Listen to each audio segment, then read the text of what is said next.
अस्सलाम वालेकुम स्टूडेंट्स, मैं हूं हुज़ैफ़ा रफ़ी। हम डिस्कस कर रहे हैं 10th class chemistry federal board की। हमारे पास जो चैप्टर 13 है उसके रिव्यू एक्सरसाइज के शॉर्ट क्वेश्चंस हैं, ठीक है। तो इसे देखिएगा। शॉर्ट क्वेश्चन में हम देखते हैं हमारे पास कौन से क्वेश्चन है। Decide whether sucrose is a disaccharide और मोनोसैकराइड, गिव रीज़न। सुक्रोज जो होता है C12H22O11 on hydrolysis it provide क्या जी, एक ग्लूकोज C6H12O6 प्लस एक फ्रुक्टोज C6H12O6 ऑन हाइड्रोलिसिस। ये हमारे पास दो मोनोसैकराइड देता है, तो इसलिए हम कहते हैं this is a disaccharide. What is dextrose sugar? Dextrose sugar जो है ये हमारी ड्रिप के अंदर मौजूद होती है और जिसे हम IV इस्तेमाल करते हैं फॉर द प्रोवाइडेंस ऑफ एनर्जी। तो ये आपके पास एक बॉक्स है, उसके अंदर आपको मिल जाएगा। पेज नंबर आपका है जी 92।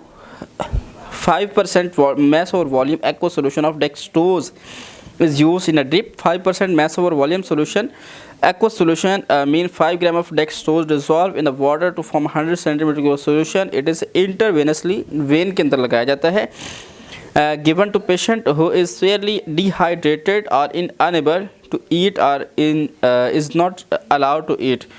इस तरह के पेशेंट को हम देते हैं कि जो ईट नहीं कर सकता या इस तरह की सिचुएशन में। उसके बाद हमारे पास क्वेश्चन है what is formula of an amino acid and identify functional group in it. ठीक है जी, अमीनो एसिड का फार्मूला हम लिखते हैं COOH, R group, hydrogen, NH2।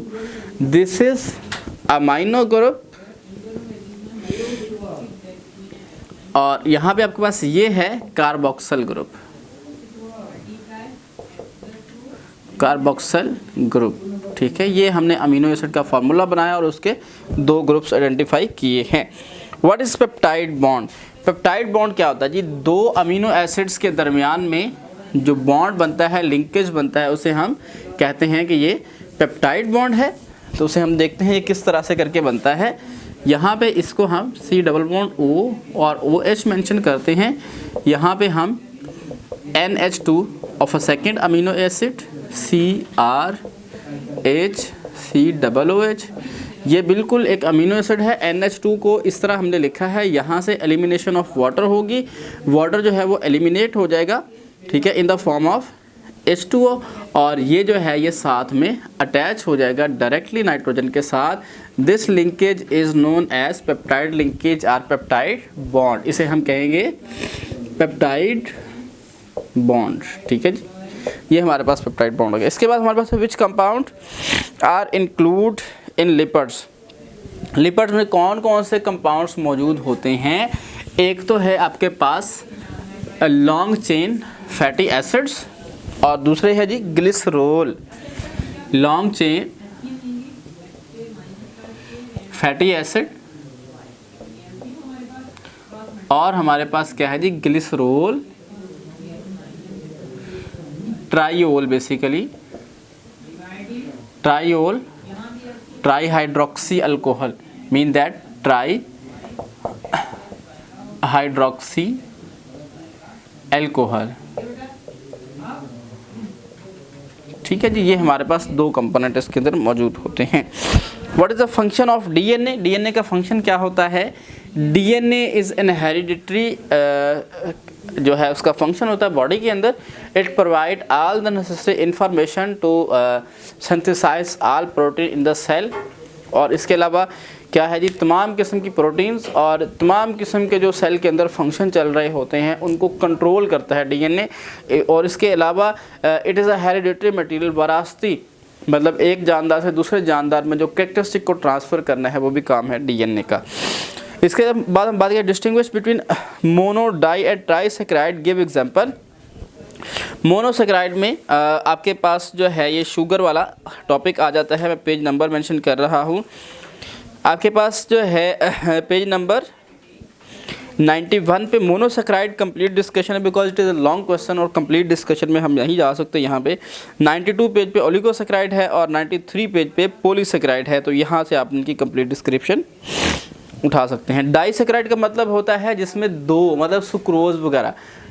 ट्राइसेक्राइड जिसमें 3 जुड़े हों, रेफिनोज एटसेट्रा, ठीक है।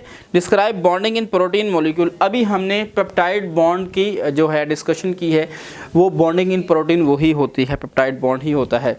Explain sources and uses of lipids, ये लॉन्ग क्वेश्चन आएगा आपको बोर्ड के पेपर में आ सकता है। पेज नंबर आपके पास आ जाता है जी 98। इसके लिए आप हमारे प्रीवियस लेक्चर्स भी देख सकते हैं, उसमें डिस्कशन है इसकी, sources and uses of lipids. तो ये कंप्लीट डिस्कशन इसकी हो चुकी है। ये एक पेज का तकरीबन लॉन्ग क्वेश्चन 98 और 99 पेज के ऊपर इसके सोर्सेज और यूजेस लिखे हुए हैं। Give sources and uses of carbohydrate, इसके लिए मैं आपको पेज मेंशन कर देता हूँ। कार्बोहाइड्रेट के सोर्सेज एंड यूजेस हैं आपके पास पेज नंबर 93 के ऊपर। यहाँ पे इसके तमाम सोर्सेज और इसके यूजेस अलग अलग से लिखे हुए हैं, उनको आप मेंशन कर सकते हैं।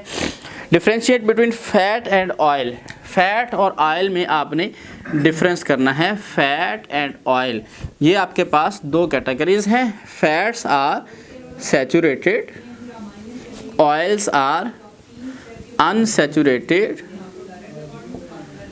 और solid at 25 Celsius, liquid at 25 Celsius. उसके बाद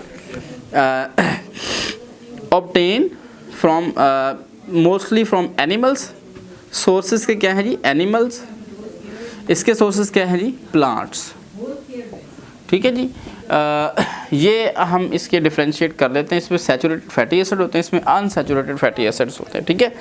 उसके बाद हम बात कर लेते हैं define and explain the vitamins. Vitamins are accessory growth factors की डेफिनेशन आप करेंगे। उसके बाद उसके हम कंप्लीट डिस्कशन में जाते हैं। वाइटामिन की फिर आपने टाइप्स बतानी है, fat soluble and water soluble. Fat soluble में सिर्फ आपके पास A, D, E और K वाइटामिन आते हैं, जबकि वाटर सोलेबल में आपके पास वाइटामिन B और C आते हैं। उसके सोर्सेज एंड यूजेस भी हम डिस्कस कर चुके हैं अपने प्रीवियस लेक्चर में, और यहाँ भी मैंने आपको बता दिया। उसके बाद हम बात करते हैं why are vitamin important for us. Vitamin हमारे लिए इम्पॉर्टेंट क्यों हैं? Because it is necessary for normal growth and metabolic activities. Vitamin जो है हमारी नॉर्मल ग्रोथ और मेटाबॉलिक एक्टिविटीज़ के लिए बहुत ज़रूरी हैं। Without vitamin there is a abnormal growth और रिटार्डेड ग्रोथ।